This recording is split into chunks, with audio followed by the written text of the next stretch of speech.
Sveiki, sveiki, sveiki! Dublis 2, mēģinam vēlreiz. Šodien sāruna ar Sintiju Djakovu. Un tūlīt mēģināsim saslēgties. Viss izdosies.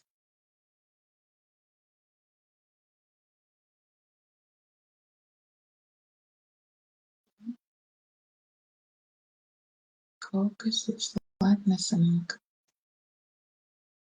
Tā.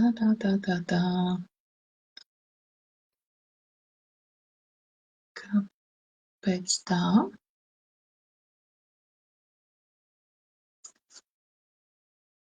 Šodien, redziet, izaicinoši, it kā nav piektdien 13.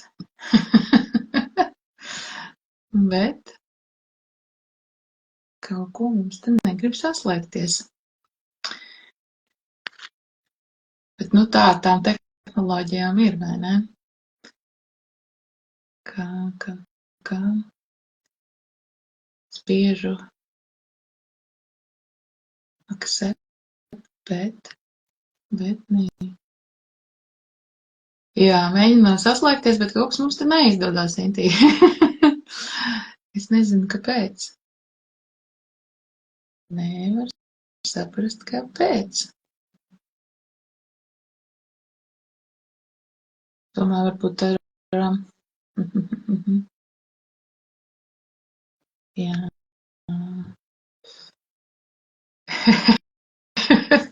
Vai ne? Ko citu atliek kā smieties, vai ne, kad nesanāk pievienoties, jo es spiežu accept. Izskatās, ka ir! Čau! Čau! Prieks tev redzēt. Tik sen neesam tikušās īstenībā, ne? Vai ne? Bet, super, ka izdevās saslēgties. Es nezinu, 55 reizes, laikam, piespiedu accept. Es ļoti ceru, ka mums šodien interneta saslēgumu arī nepievils, un tad mēs varēsim forši parunāt. Jā, lai tad izdodās. Ko, es pieteicu tikai Sintija Djakova un nenosauc vēl nekādus titulus par tevi. Varbūt, ka tad tu pati pastāstīji, kas tu esi, ko tu dari, jo, īstenībā tev tas saraksts tāds īsais ir, vai ne, HR biznesa partneri, Jā. Bet tev ir garš īstenībā sarakstīņš ar tavām ekspertīzēm un specialitātēm, ar tas, ar ko tu nodarbojies, un pastāst pati. Jā, vienot sakot, tas par HR līniju, tas ir vairāk tāds profesionāls, bet īstenībā es sevi ļoti stipri asociēju ar tādu, es teiktu, life survivor, jo man ir daudz bijuši dažādas grūtības dzīvē, un tās ir pārvarētas, un noteikti arī nāks daudz cits, kurus man nesīs dažādas pieredzes, tāpēc es esmu par to pārvarēšanu. Protams, arī profesionālā vidē par emocionālo inteliģenci.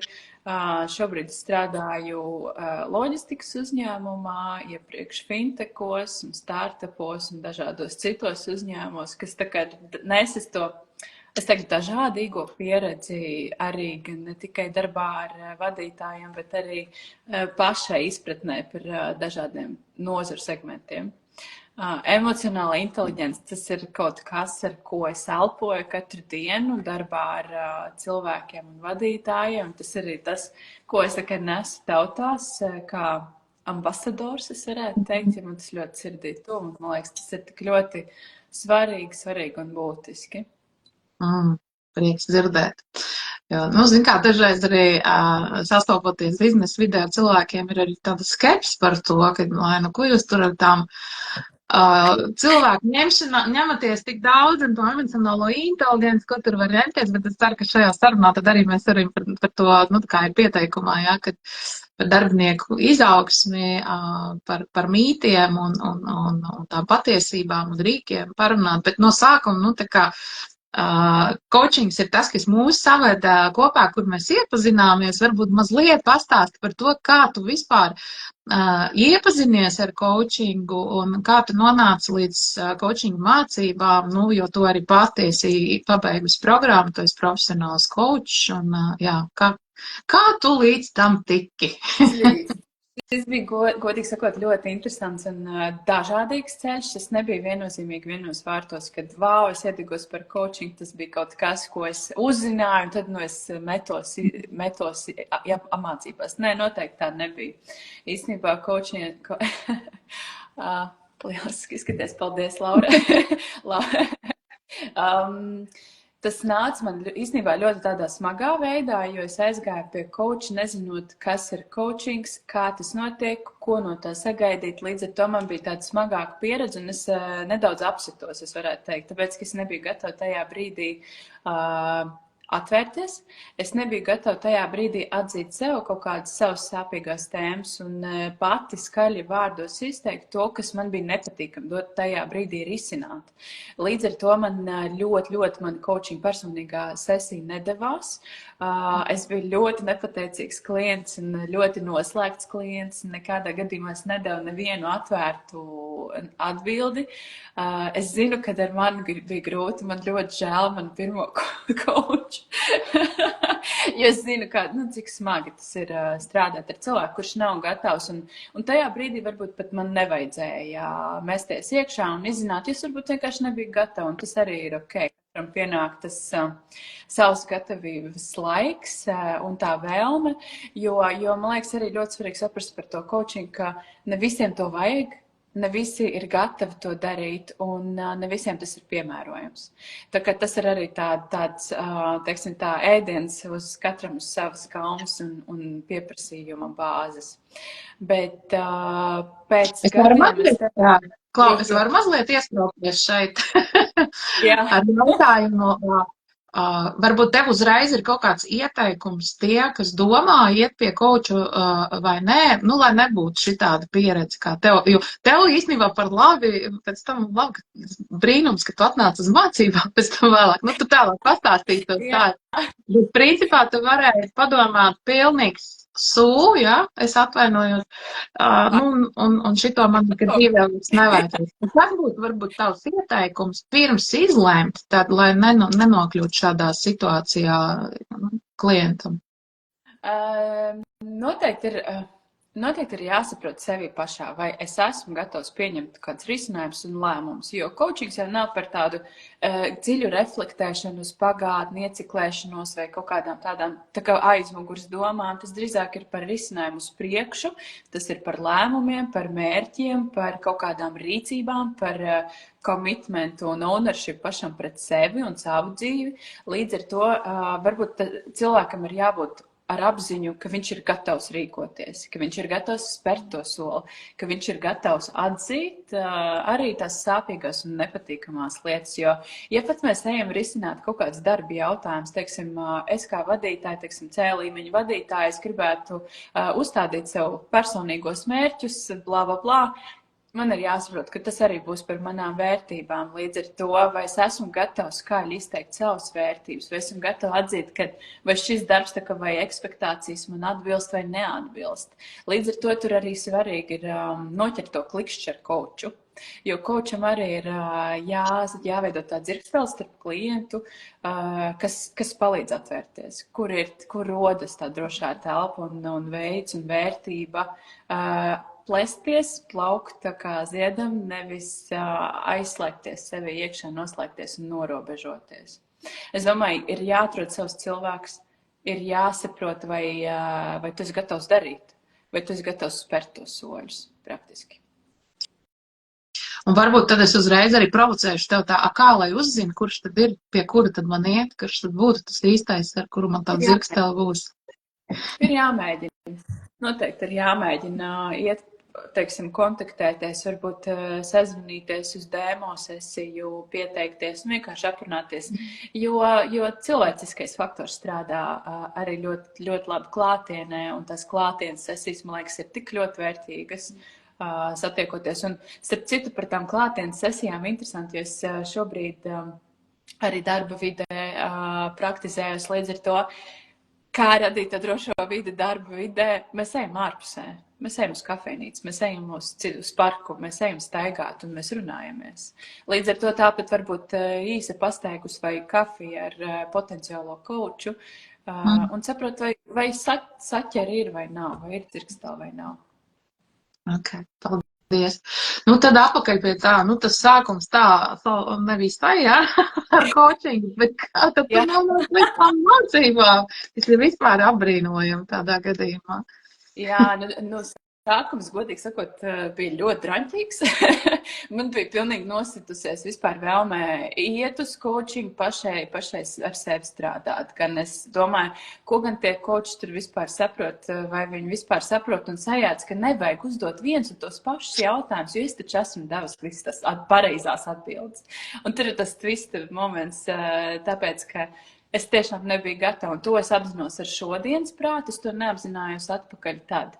Bet kas notika ar mani, kāpēc es aizgāju uz mācībām, es strādāju globālā uzņēmumā, un es sapratu to, ka man darbā ar C līmeņa vadītājiem vai otrā līmeņa vadītājiem ir nepieciešams kaut kādas mazās atslēdziņas. Kā viņus atvērt, teiksim, cilvēkus tad, kad ir kaut kādas sarežģītākas sarunas, piemēram, arī exit, teiksim, negotiations, kad mums ir jāvienojas par kaut kādu labāko rezultātu abiem. Tāpat arī darbā vienkārši ar kolēģiem, ar sadarbības partneriem. Tas arī bija tas, teiksim, pagrieziena punkts, jo tuvāk es esmu tam ikdienas darbam ar cilvēku, jau es vairāk novērtēju to, ka šie spēcīgie jautājumi, kuri man nāk bagāžā no coaching, man palīdz. Un tikai tad, ja tā kā šķetinot un mācoties, es sapratu to, ka man ļoti interesē un patīk viens pret viens sesijas, kas jau ir tādas tuvākas, atklātākas, es varētu teikt arī savā ziņā kailākas, par cilvēku būtību, par cilvēku būtni iedziļinoties otrā un mēģinot palīdzēt, dodot tās atslēgas, kas jau ir manā zināšanu bagāžā.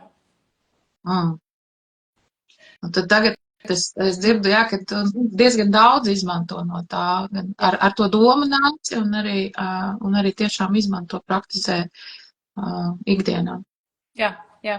Jā, viennozīmīgi. Protams, ir tas, ka man ir pamatdarbs šobrīd loģistikas uzņēmumā, tas neizslēdz to, ka es to nevaru izmantot, teiksim, gan ikdienas darbā ar cilvēkiem, sarunās vienkārši ar kolēģiem, pat es teiktu patapināt savā ziņā, bet arī konkrētās, koncentrētās coaching sesijās saviem kolēģiem, kā darba jautājumos, teiksim, kad mēs vienojamies par mērķi kopā ar vadītāju, un tad darbinieks strādā uz mērķi, vai arī jau individuālas sesijas, kur tie mērķi var būt stipri privāti.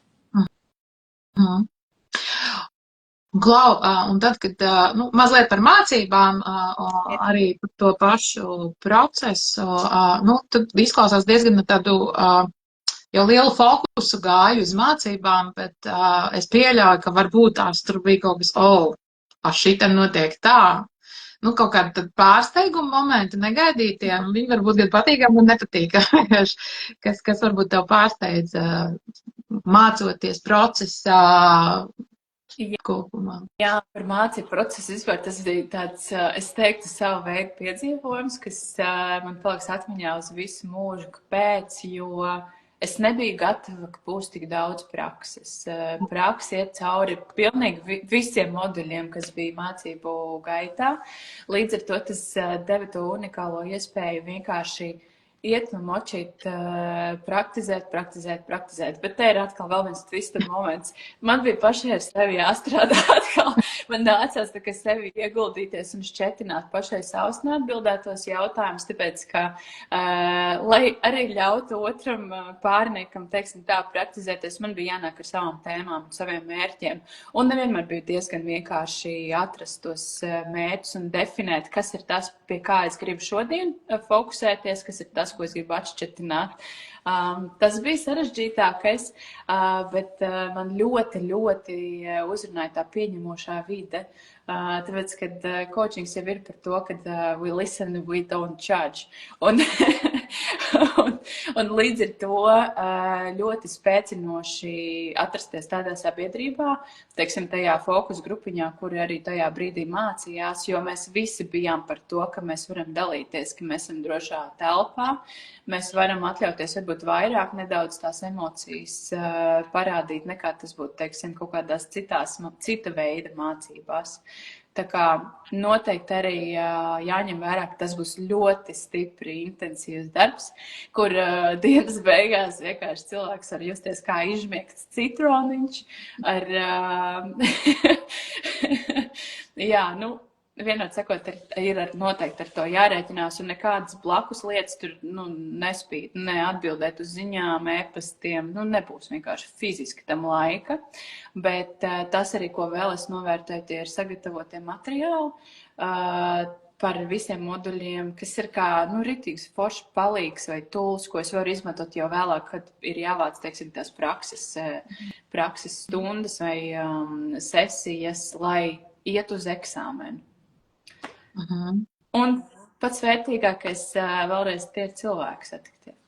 Jo šobrīd atkal mēs fokusēt ar vienu no meitenēm, ar ko mēs kopā mācījāmies, vienu otru kočojam un vācam atkal papildu stundas, lai mēs varam kāpt nākamajā līmenī, jo mēs esam tā satīmojušās un mēs esam gatavs jau spērt nākošo soli, bet tad pamazām mums ir tāds tā kā pašatbalsta sistēmas rīks.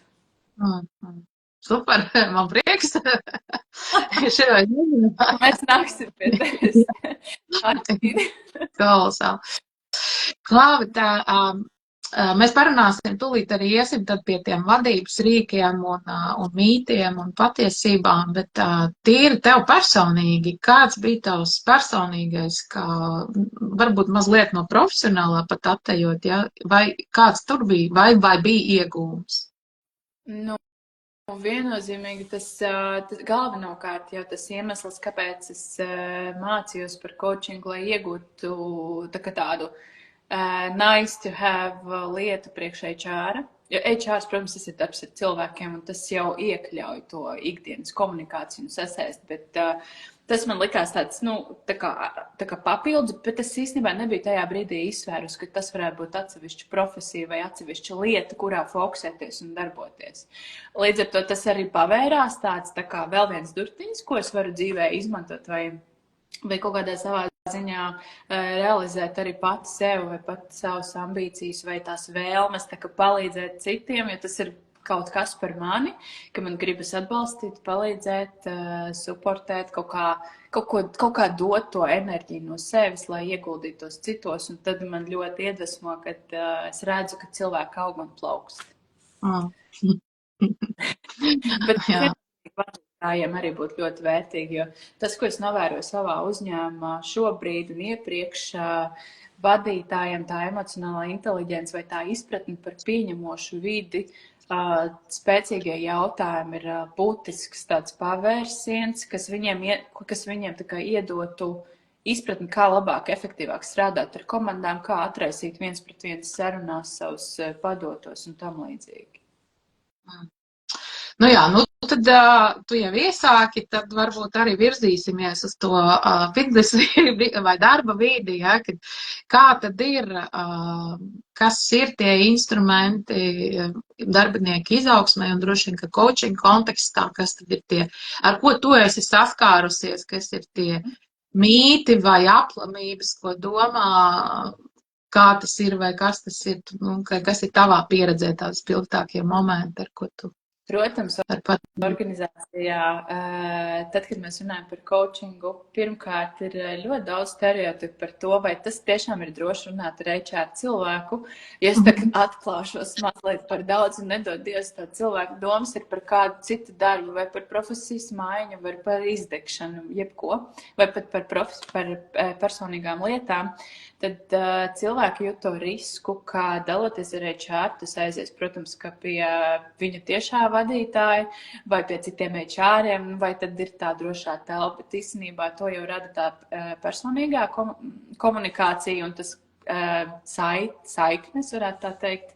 Un tad cilvēks tā pamazām var veidot uzticību, bet noteikti arī tas, ko es gribu kā ļoti liela būtiska lieta atzīmēt, ir tieši šie vadītāji, kuri nozīmē, teiksim, coachingu kādam savam padotam, kur ir kaut kāds, teiksim, varbūt izdegšana, varbūt demotivācija, varbūt kaut kādas, nezinu, enerģijas kritums, vai nespēja fokusēties, uzstādīt mērķus. Bieži vien tas cilvēks vienkārši jau ir kā teikt, jau izkāps ārā no šīs lomas, un tur tas coachings var pašķitināt to, ka cilvēks pamet darbu. Un tas ir ļoti liels procents, ka tā tas arī bieži vien notiek. Cilvēks vienkārši saprot, ka tas nav par mani, es jau esmu izsmelts, es nevēlos vairs šeit atrasties, un coachings bieži palīdz atbildēt uz visiem šiem neatbildētiem jautājumiem, kuri iekšēji ir nobloķēti. Tāpēc, ka tas taču nav pareizi atklāties, kad es esmu nepareizā vietā, vai man būtu kaut kas jāmaina, un jāmeklē kaut kāda risinājuma, jo tā ir atkal izkāpšana no komforta zonas.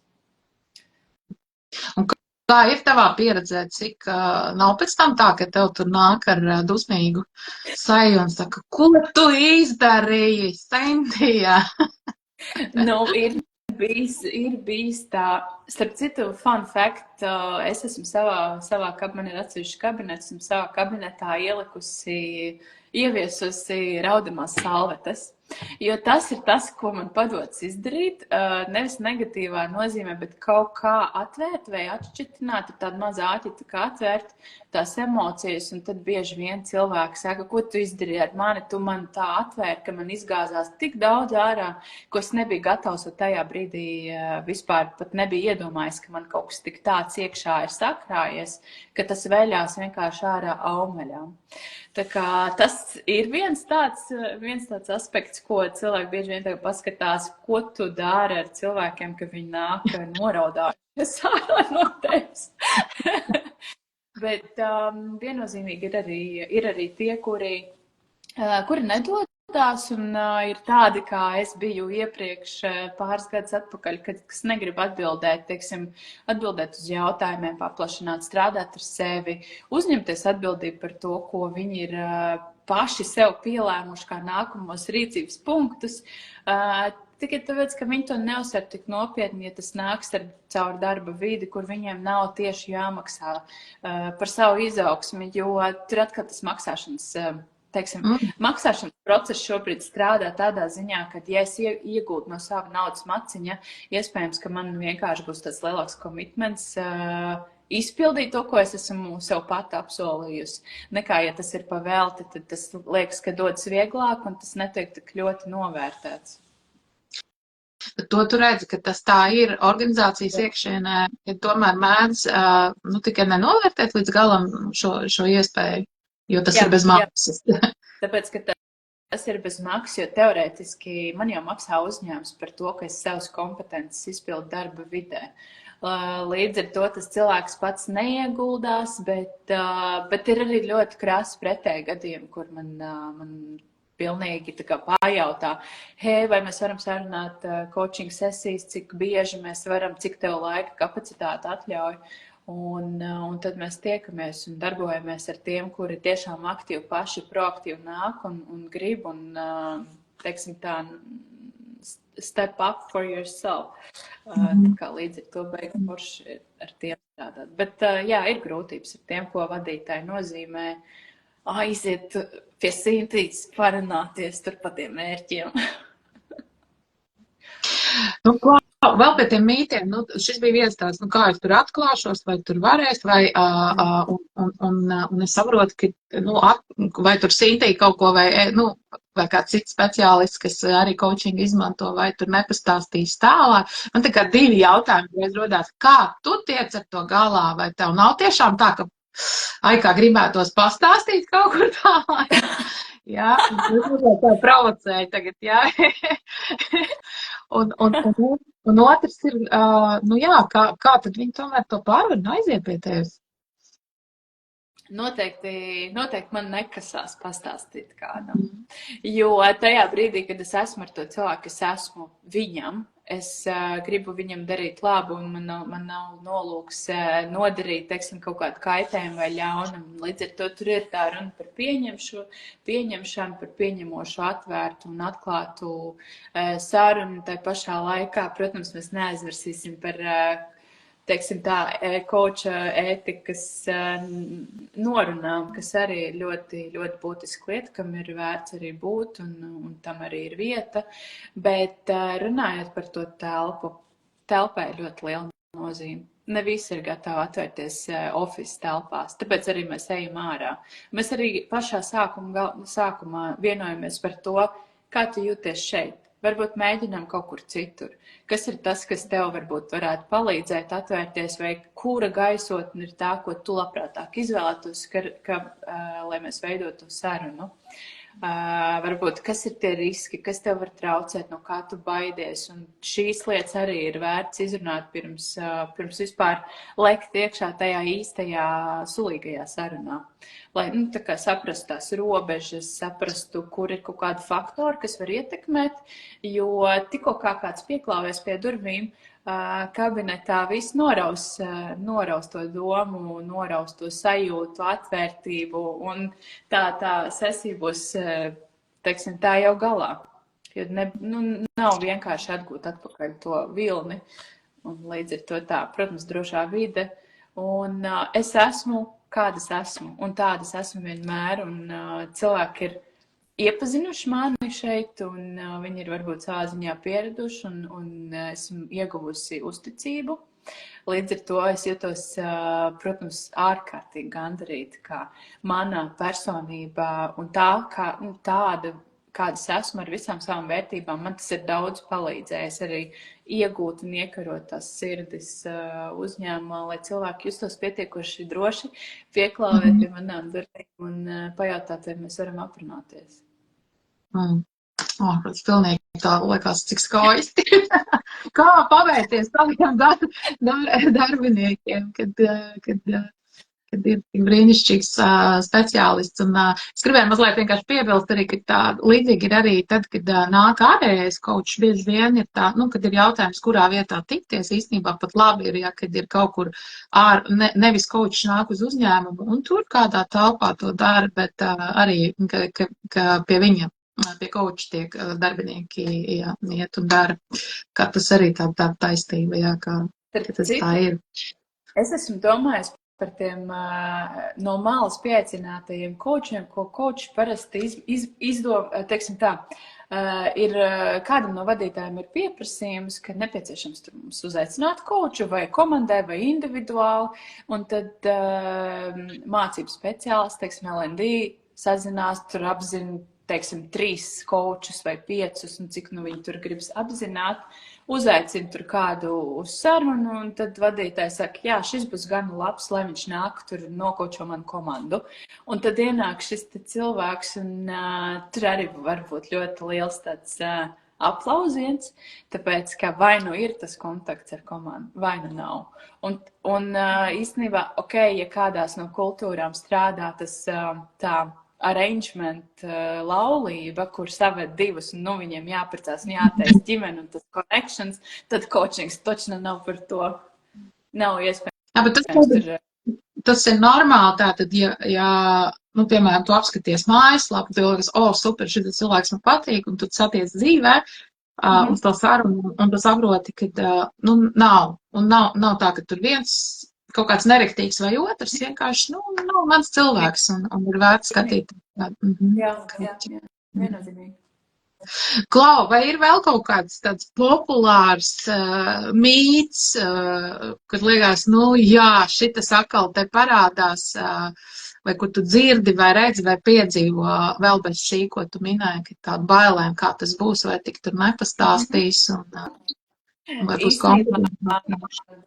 Tie, kuri ir skeptiskāki, vai tie, kuri jau paši savā darbā piekopja tādas manipulācijas, kaut kādas metodes, viņi domā, ka sarunās, pat arī ikdienišķās sarunās es pielietoju manipulācijas un coaching jautājumus tikai tāpēc, lai viņus tā kā paķertu un mēģinātu viņos ielīst dziļāk, tad, kad viņi nav to, teiksim tā, nav devuši oficiālu piekrišanu tam, ka es viņus coachoju.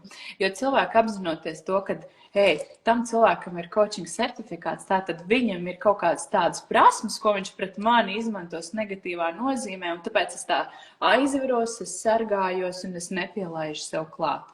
Un tie skeptiskie viņi, un tie skeptiskie, kuri tiešām tā sargājās, es jums ar citādi novērojos, varbūt tas ir tāds tā kā arī tāds bājies, bet viņi bieži vien tiešām savā darbā ikdienā un darbā ar padotēm izmanto manipulācijas dažādas metodas. Un tas pat, es teiktu, negatīvā gaisotne. Es vēl domāju, ka ar kādiem jautājumiem, nu, tu minēji par mērķiem, bet kas ir vēl tie jautājumi, ar kuriem nāk pie tevis uzņēmumā vai ar kuriem sūta pie tevis tieši uz coachinga saistībā? Oi, to jautājumu īstenībā ir tik ļoti daudz un viņi ir tik ļoti dažādi. Pirmais gadījums, kas tieši, piemēram, šī uzņēmumā bija par coachingu, tas bija personīgais attīstības plāns, kur attiecīgi bija nepieciešams definēt personai savu lomu uzņēmumā, jo tā bija vadības loma, kurai bija nepieciešams, teiksim, paši definēt, kāds ir mans ekspektācijas pret sevi un kādas man ekspektācijas pret manu tiešo vadītāju un kas ir tas, ko es gribu ieviest organizācijā. Tāds ļoti specifisks, strukturēts lietas, ko nepieciešams bija definēt, bet patiesību sakot ir ļoti daudz jautājumu par izaugsmi, par pašattīstību, par viens pret viens sarunām. Teiksim, vadītāji nāk pie manis ar jautājumiem, kā, lai es runāju ar saviem padotājiem, lai man sanāk kvalitatīvas atvērtas diskusijas, lai es panāku to, ka viņi atverās, lai es panāku to, ka viņi man atbild tās plašās atbildes, kā lai es saku, kā aizklauvējos viņiem. Tāpat ļoti padziļināti izmantoju coaching metodas arī gada pārunās, pusgada pārunās un, teiksim, mācību definēšanas pārunās, teiksim, mācību plāns uz 2025. gadu, kas ir par profesionālām kodām attīstības zonām, vai arī par trainingu programmām iekšēji uzņēmumā, kur jāizzina, kas tad ir nepieciešams. Un, protams, ka tās ir personīgās lietas, kur kaut kas būtiski traucē, kaut kas ietekmē, teiksim, emocionālo stāvokli ikdienā, kas neļauj virzīties uz priekšu, kas neļauj just to iedvesmu. Varbūt tas ir kaut kādas profesionālās, teiksim, vai kas privātās lietas, kas ietekmē profesionālo. Bet jebkurā gadījumā mēs vienmēr, tas ir vienkārši tā kā post factum, jebkādi jautājumi, ko mēs ņemam, mēs ejam visu laiku dziļumā un aizējam pie tā paša cilvēka, lai pat tas cilvēks pat negribētu runāt par tādām iekšējām lietām, no tā vispārīgā, plašā un, teiksim, tālās lietas, kas ir profesionālās, tur kaut kāds tur prasmes, izaugsmes, tām vērtībām, par uzskatiem, par mindsetu, par to, kas ir iekšā tai dvēselē, jo tas arī ir tas, kas atklāja, kas pasaka, kas ir mans virziens, kas ir tas, kas rezonē ar mani konkrēti. Tas es klausos un pilnīgi baudu, nu, kā teikt, tas ir tas, nu, sapnis, ne sapnis, bet tā vēlme, lai būtu arvien vairāk uzņēmumos iespēja darbiniekiem tā pamatīgi strādāt un pie savas izaugsmes un gan tādiem personīgākiem, gan, protams, biznesā skaidrs, ka mums interesē arī biznesa rezultāti un tās lietas. Bet saki, kā no organizācijas puses, kā tev liekas, kādai gatavībai jābūt, vai kāds resurss ir jādod, lai varētu to darīt? Jo es pieļauju, ka ne katra organizācija ir gatava tagad tās, ka tur būs iekšējais vai coach, vai viņš tiek ņemts no ārpus. Kas no organizācijas puses, kā organizācijai tai sagatavoties tam? Noteikti tas ir par vērtībām, uzņēmumu vērtībām un vīziju, kur viņi redz savus vadītājus, kas ir tas, kādu mandātu viņi grib iedot saviem vadītājiem, vai kas ir tās stiprās puses, ko viņi gribētu redzēt. Noteikti tā ir atvērtība un priekš manis personīgi kā teiksim, coach, esot organizācijā, man ir nepieciešams laika resurss. Tas ir ārkārtēji kritiski, lai man būtu, teiksim, palīdzīgs rokas, kas man palīdz atrisināt visus citus jautājumus, lai es varu attiecīgi fokusēties tieši uz to cilvēku, sarunu, uz sesiju, uz kvalitatīvām coaching sesijām. Tā ir arī brīva vaļa man, kā speciālistam, kur es varu nākt ar saviem ieteikumiem. Hei, uztaisim grupas sesiju, uztaisim individuālo un tā tālāk. Un tad līdz ar to tas ir arī par tādu izglītojošu procesu apkārt kolēģiem, jo nevienmēr visas privātās sesijas, kuras notiek, ja pat tās ir par izaugsmi, par profesionālo, nevienmēr visi ar to dalās. Teiksim, tas nav tā kā tik ļoti populāra lieta, ar ko stāstīt, hei, man ir kaut kāda problēma, es aizgāju pie Sintīs uz coaching sesiju, varbūt tev arī tas nodara, es dzirdu, ka tu man tur stāsti to. Bet arī tas ir ļoti liels faktors, kad tur klusiņām kāds ir pasaka, Klau, man tiešām palīdzēja, man tik forši bija, tu pamēģini arī, un viens ar otru dalās, un tā ir tā atvērtība, kas ir atkal tā vērtība uzņēmumam, kas ir ļoti nepieciešama, tā ir arī uzņēmums, starp citu, ir jābūt ļoti par ownershipu.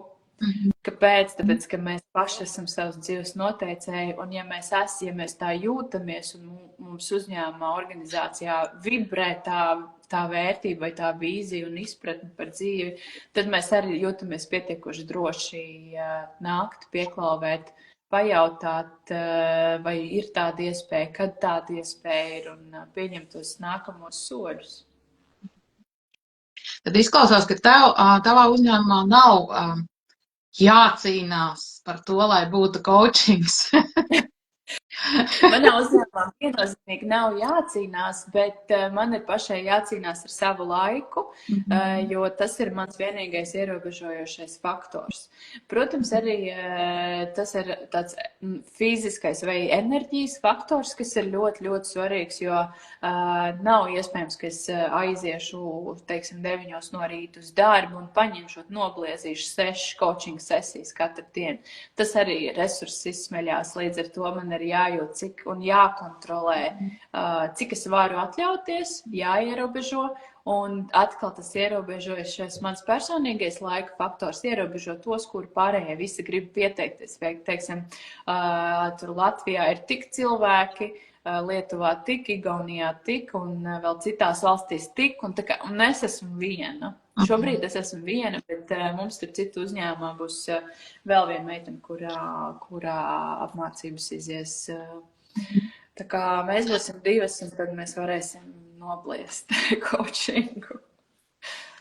Un padalies, lūdzu, kā jūs uzņēmumā, jo stāstat par to, es pieļauju, ka ir kaut kā, jo ne visi zina, kas tas ir, un ir arī Latvijā diezgan, ne tikai Latvijā, bet aplami uzskati par to, kas tas ir, un es, diemžēl, esmu dzirdējusi arī no uzņēmumiem stāstus, kur tiešām coachings tiek izmantots manuprāt, neētiskā veidā, piespiežot cilvēkiem darīt tās lietas, sasniegt uzņēmuma mērķus, kur viņiem ir par daudz un par smagu, un ko es uzskatu, ka tas nav ētisks coachings, bet es domāju, kā jūs uzņēmumā, kā tu stāsti vai reklamē vai izglīto, lai līdz tevīm nonāk, tie īstie, kam to vajag, nevis, kā tu teici, ir cilvēki, kuriem to nevajag, tieši tā arī ir, kuri nav tam gatavi, vai viņam ir citas metodas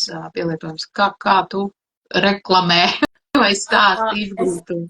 Jā, es teiktu tā, ka visi vadītāji, ar ko es sadarbojos ikdienā, viņi visi zina, jo esmu atnākusi ar uzrakstu savus pieres, burtiski sakot, man ir certifikāts, es to daru, ja jums vajag nākat.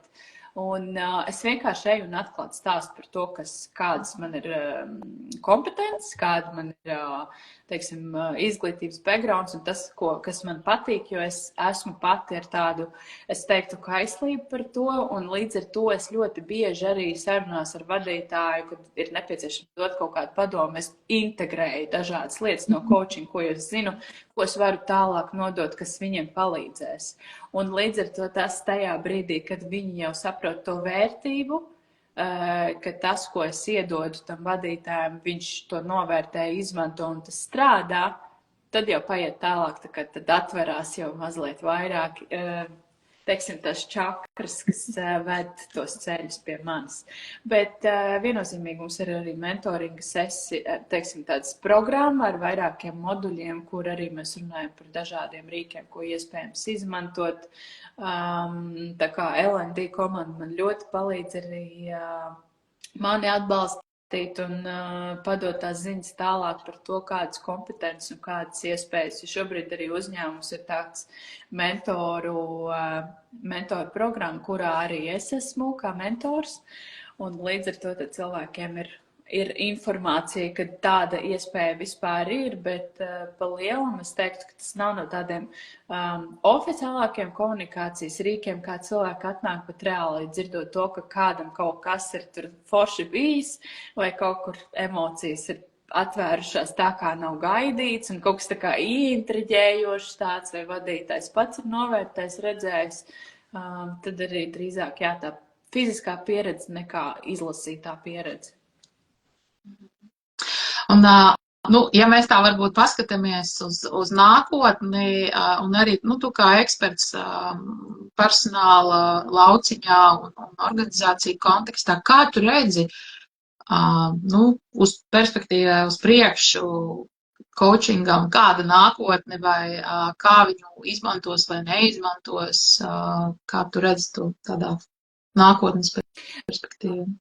Protams, ka coachings jau kā tāds tā kā teiciens vai vārds, viņš ir diezgan nobružāts, jo visiem, kuriem nav slinkums, viņi saka, ka es esmu šāds coach, fitness coach, ēšanas coach, uztura coach, es nezinu, garderobas coach vai izaugsmes coach, bet ne visiem ir tās īstās kompetences īstenībā, kas ir nepieciešams, lai sevi sauktu par coachu.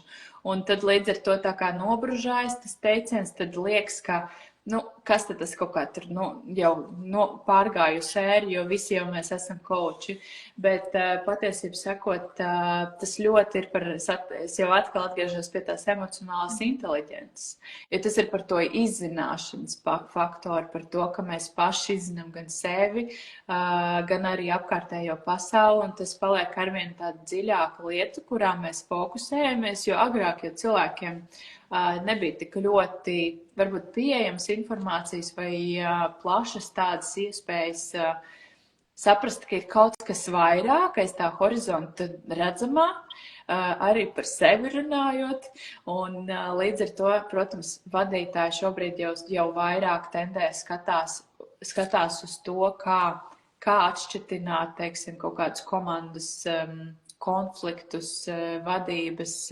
jautājumus, kā ar sevi strādāt, tā, lai sasniedz atkal nākamos mērķus, produktivitāte, pašsapratne, izaugsme.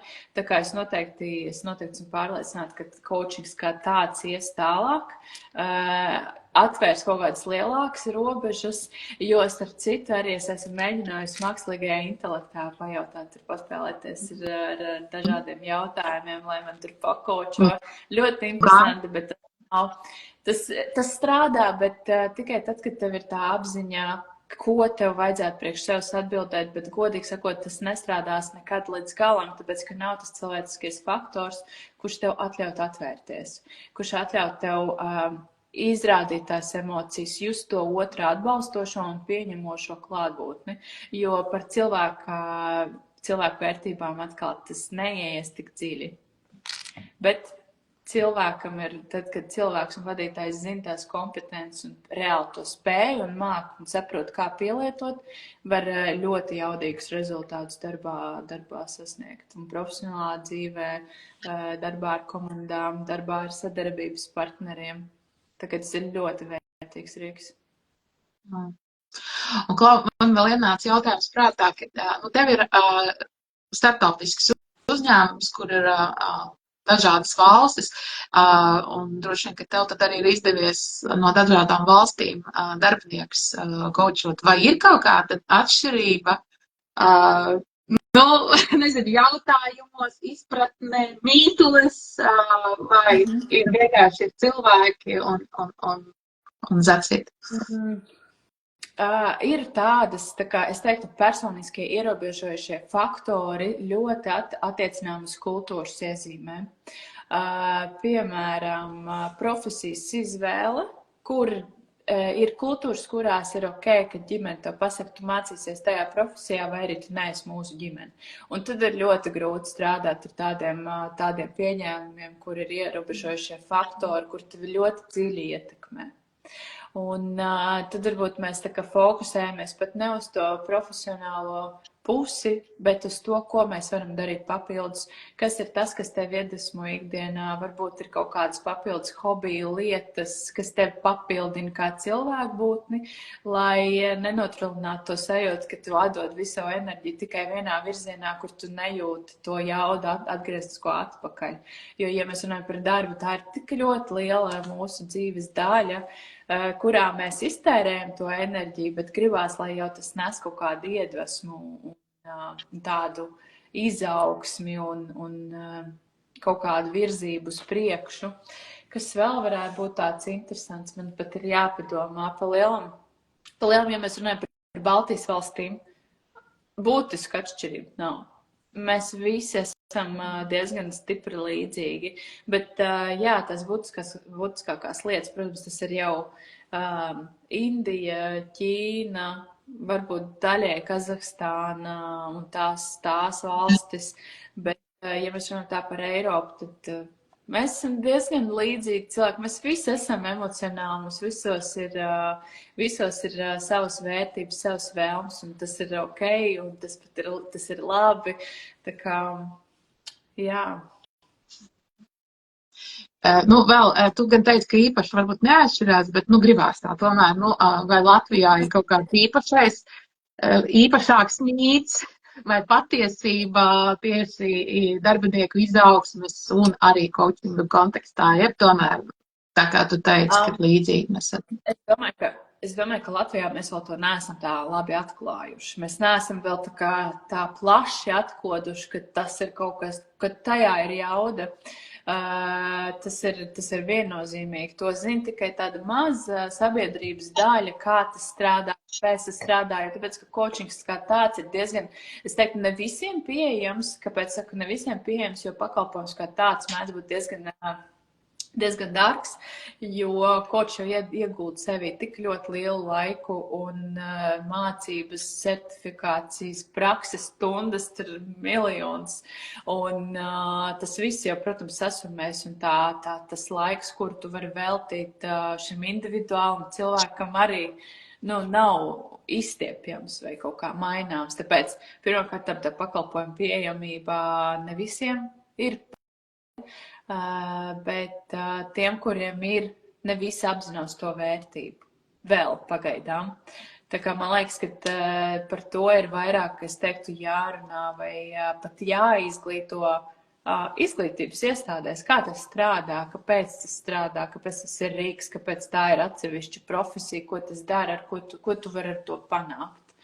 Tā kā mums ir par maz zināšanu, un ja, piemēram, es pati nebūtu meklējusi sev kaut kādus pašu attīstības rīkus, diezgan vai es kaut kur sabiedrībā izdzirdētu varbūt es izdzirdētu par coaching, bet vai es to redzētu kaut kur, es nezinu, Latvijas televīzijā, diezgan vai. Bet tā kā es neskatos Latvijas televīziju, diezgan es to arī uzzinu. Klau, es skatos, ka tik daudz vēl visu kaut ko gribās jautāt, bet, laiks arī dzīvo savu dzīvi, un rīt uz priekšu, un varbūt es tev kaut ko nepajautāju mūsu sarunas kontekstā par izaugsmu un mītiem, ko tu noteikti vēl varbūt gribi pastāstīt, kas būtu ļoti, ļoti svarīgi no tavas puses.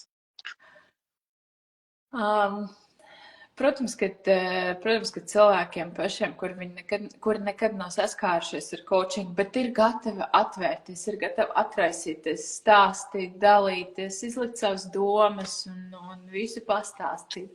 Nevienmēr tie cilvēki ir arī gatavi pieņemt nākošos soļus un pieturēties pie saviem lēmumiem. Un tas ir viens no mītiem, ka tas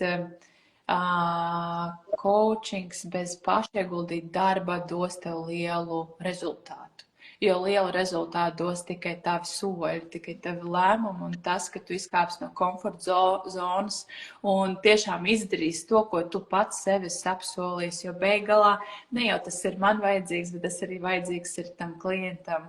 Un līdz ar to es varu justies forši tad, kad tu atnāc pie manis un mēs forši parunājamies un viss ir kārtībā, bet tad, kad klients, teiksim, saskars ar grūtībām izpildīt to sev apsolītos soļus, tad arī, nav tā, ka es ļoti esmu priecīga un gandarīta par to. Nav arī tā, ka es nosodu, bet arī šī ir viena lieta, ko es mazliet stragloju pat ar sevi. Tas ir tas, ka es varētu teikt, savā ziņā līdzpārdzīvoju tajā brīdī, kad es runājos ar klientu par to, ka viņam nav sanācis. Un tad es domāju, un mēs runājam cauri šķetinam, kāpēc tā ir? Un kur tas tev atkārtojas? Kāpēc tu to turpini neizpildīt? Kas tas ir par tevi, kā par cilvēku? Kāpēc? Un tad arī bieži vien ir tie izaugsmes momenti arī pašai man, jo es mēdzu aizdomāties, ka man jau tas doma process arī strādā līdz paralēli coaching sesijām. Un es visu laiku augu, un man tas tas personīgi tik ļoti spēcina strādāt ar teiksim, individuālās sesijās, es jau visu laiku līdzi augu. Tad es domāju, kur nu vēl, bet ir tās lietas kaut kādas izaugsmes zoniņas mazās katru reizi. Un tad man baigi gribējās to uzprasīt, bet tu, protams, var neatbildēt, jo tas ir tāpēc, es zinu, ka tev ir bērni. Jā. Man liekas, ka diezgan tuvu pusauģu vecumā vai jau tajā, vai ne? Vai tu kaut ko no coachinga izmanto arī ar saviem bērniem, jeb nē? Jā un nē. Es esmu mēģinājusi, bet man ir, lai skaidri sapratu, man ir 2 džeki, un viņi nav tādi, viņiem personības ir diezgan tādas dažādas. Ja es, teiksim, mazākajam varu pajautāt, un viņš man sāks stāstīt, tad vecākais drīzāk tā vērtē, un nevienmēr tas strādā. Un, lai coachinga jautājums izmantot uz bērniem, un tur ir tiešām jāatrod īstais moments, jo tāpēc, ka man liekas, ar bērniem viņos vēl ir jādod iekšā tās vērtības, emocijas, atbalsts un jārada viņiem tā drošā vide. Visu pārējo viņi radīs paši priekš sevis, un jau mazliet vēlāk, kad viņi sāks būt apzinātākā vecumā, teiksim, gadu 14, 16, tad jau tās coaching sarunas var būt kvalitatīvas, bet tādā vecumā tur 70, viņi vēl grib ņemt. Nevis jau tā kā par sevi dziļāk izrunāt. Tas ir mans tāds vērtējums, bet ir kaut kādas mazās lietiņas, protams, ko var izmantot, bet es teiktu, ka tas varbūt vēl ir pāgri mums. Bet nē, īstenībā viena būtu lieta, ko es gribu padalīties par bērniem. Es atceros, ka mums bija arī tāds praktisks tāds uzdevums, kur bija sevi jāidentificē kā dzīvniekam, un tad jāstāsta, kāpēc es tā jūtos. Un šī tehnika gan strādā uz bērniem. Lai izzinātu, kā bērns jūtās, teiksim, vai jutās pagāja, kā viņam diena, pajautāt, kāds tas dzīvnieks, kā viņš sēž, vai kur viņš atrodas, kas notiek apkārt, un tas ļauj identificēt to, kā bērnam ir gājis dienas laikā. Lieliski, ka var izmantot arī elementus un apzināties arī, hei, šobrīd ir savādāk kaut kādas lietas jāizmanto.